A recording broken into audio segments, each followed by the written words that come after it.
ไปหากับสายคนใหม่ทิมสา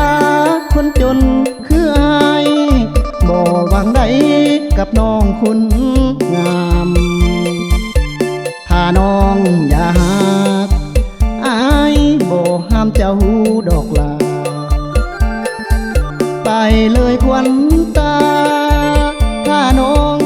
อยากหักกับเขาบ่ห้ามดอกนาย้อนว่าอายหักนุ่งเยาว์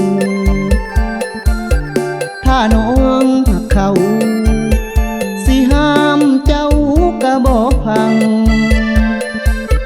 อายต้องผิดหวังแล้วมานั่งห้องไห้ถ้าน้องอยากไปหากับเขาสามวัยโชคดีเด้อน้องสายขออวยพรใส่หัก10 ปีที่อายบ่ได้ขอให้น้องไปหักเขาสาลา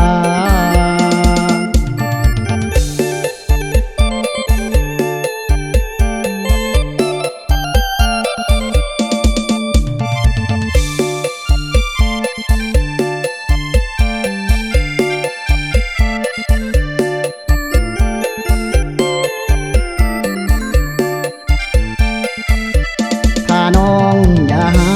กอายบ่ห้ามเจ้าดอกลาไปเลยควัน